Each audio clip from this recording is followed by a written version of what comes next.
Assalamualaikum warahmatullahi wabarakatuh. Perkenalkan, nama saya Tisang Jaya dari kelompok klasifikasi. Nama kelompoknya sebagai berikut. Yang pertama adalah Effendi Kisnoto dengan NIM sebagai berikut, Arif Rahman sebagai grip berikut, Ade Sanjaya sebagai berikut, Dohni Cahya Saputra sebagai berikut, 5 Abdullah Fakih sebagai berikut, Muhammad Farid Nurul Iksani sebagai berikut. Pengertian klasifikasi. Klasifikasi adalah suatu pengelompokan data di mana data yang digunakan tersebut mempunyai label, kelas label atau target, sehingga algoritma untuk menyelesaikan masalah klasifikasi dikategorikan ke dalam supervised learning atau pembelajaran yang diawasi. Maksud dari pembelajaran yang diawasi adalah data label atau target ikut berperan sebagai supervisor atau guru yang mengawasi proses pembelajaran dalam pencapaian tingkat akurasi atau presisi tertentu. Metode klasifikasi. Yang pertama neural network, yang kedua decision tree, yang ketiga naive Bayes, yang keempat Nurse Niport, yang kelima logistic regression, yang keenam support vector machine atau SVM. Support vector machine atau SVM. SVM merupakan sebuah teknik yang menggunakan dua titik atau dua vektor. Yang selanjutnya, dua titik ini akan membentuk garis pembatas atau sisi pembatas jika 3 dimensi atau lebih. Garis atau sisi pembatas yang disebut dari dua buah vektor ini disebut dengan hyperplane. Cara kerja SVM. Gambar di samping memiliki dua kelompok data. Kemudian tugas SVM adalah membagi dua kelompok ini sebaik mungkin. Pembagian di mana garis pembatasnya bisa memisahkan dua kelompok dengan jarak terjauh antara titik luar di masing-masing kelompok dengan garis pembatas itu sendiri. Dari ilustrasi di samping, manakah garis yang paling baik atau jarak terjauh antara titik merah dan biru terhadap garis? Untuk bisa mengetahuinya, tentu harus benar-benar menghitung jaraknya. Cara kerja SVM. Gambar di samping merupakan ilustrasi bagaimana menghitung jarak antara titik terluar di masing-masing kelompok dengan hyperplane. Perlu diperhatikan bahwa dua titik keluaran ini atau paling luar dari kelompoknya dan paling dekat dengan hyperplane harus tegak lurus terhadap hyperplane-nya. Dua titik ini disebut dengan support vector. Melalui ilustrasi di samping, tugas SVM adalah menentukan hyperplane terbaik yang bisa memberikan jarak terjauh atau maksimum margin antara dua kelompok yang berbeda. Studi kasus. Di sini terdapat dua kelas atau vektor yang terdiri dari -1 yang berwarna biru dan 1 berwarna orange. Karena kita menggunakan dua kelas atau dua vektor, kita dapat menggunakan diagram Cartesius untuk mencari hyperplane-nya, sehingga kita dapat mengklasifikasi data yang akan masuk klasifikasi ke -1 atau 1. Penyelesaian persamaan. Minimalisir W sama dengan setengah W kuadrat dengan syarat YI tutup kurung buka kurung X I dikali W tambah B tutup kurung -1 lebih besar sama dengan 0. Jika syarat dimasukkan ke dalam rumus, maka ditemukan persamaan sebagai berikut.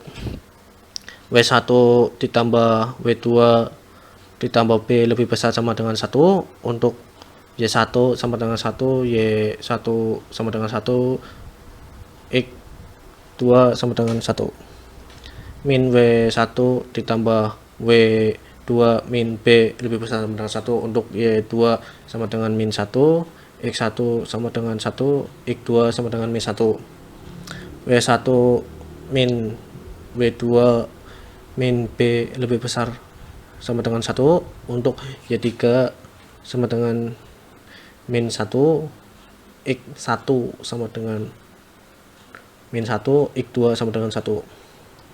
W1 plus W2 min B lebih besar sama dengan 1 untuk Y4 sama dengan min 1, X1 sama dengan min 1, X2 sama dengan min 1. Proses eliminasi di sini kita menggunakan proses penjumlahan yang dimana menggunakan persamaan 1 dan persamaan 2 yang memperoleh W2 sama dengan 1. Yang kedua kita menggunakan persamaan dari 1 dan persamaan 3 yang memperoleh W1 sama dengan 1. Terus yang ketiga kita menggunakan persamaan 2 dan 3 yang memperoleh B sama dengan min 1. Dari persamaan tersebut kita dapat nilai untuk hyperplane-nya yaitu 1 min X1 sama dengan X2. Nah, dari hyperplane ini jika data itu masuk condong ke kiri, maka data tersebut masuk ke klasifikasi min 1. Jika data tersebut condong ke kanan, maka klasifikasinya ke arah 1 atau positif. Sehingga kasus tersebut dapat diterapkan secara linear karena kedua kelas dapat dipisahkan secara jelas oleh hyperplane. Sedangkan jika tidak dapat dipisahkan secara jelas, maka digunakan kernel trig atau non-linear. Sekian dari saya. Kita lanjutkan ke Oke, melanjutkan yang tadi presentasi dari Mas Adi Sanjaya. Di sini saya akan mencoba mengimplementasikan algoritma supervector machine untuk klasifikasi data iklan atau advertising. Sebelumnya saya akan menjelaskan datanya itu isinya apa. Datanya itu berisi faktor-faktor apa aja atau fitur-fitur yang mempengaruhi pengunjung web yang ada iklannya itu mengklik iklan. Di sini lihat ada fiturnya delete time spent on site, waktu di webnya, umur, area income, dan daily internet usage. Dan ini targetnya atau kelasnya, yaitu value-nya ada 2, 0 dan 1. Jika 1 itu ngeklik iklan dan 0 itu tidak klik iklan. Oke, langsung saja. Yang pertama yaitu import library yang dibutuhkan. Kemudian muat datasetnya.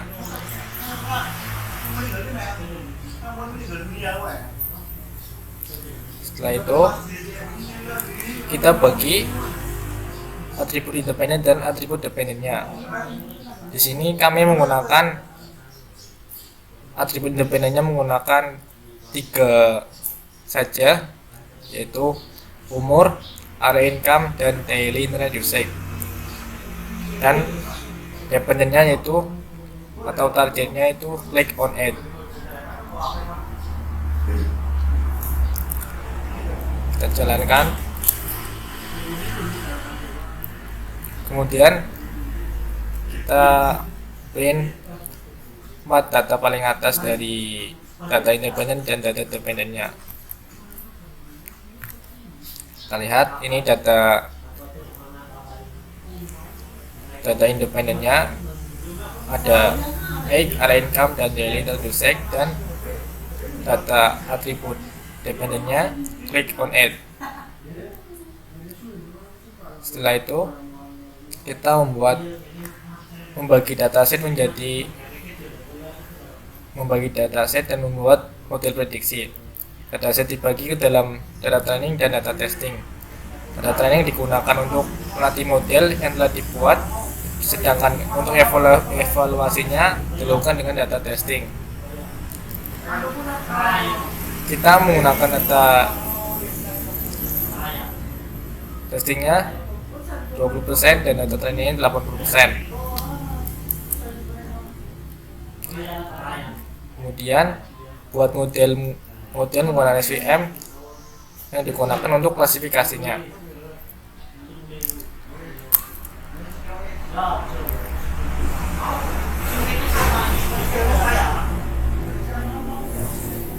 Langkah berikutnya yaitu melihat confusion metricnya, yaitu digunakan untuk memudahkan dalam mengetahui apakah terdapat kesalahan dalam pengklasifikasian. Dan ini adalah hasilnya.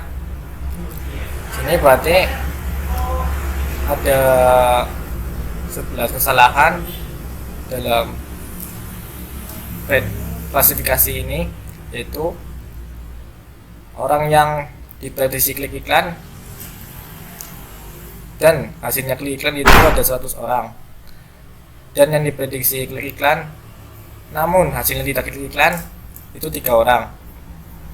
Dan di bawahnya ini orang yang tidak klik iklan dan hasilnya tidak klik iklan 89 orang, dan yang 8 ini orang yang diprediksi tidak klik iklan namun hasilnya klik iklan,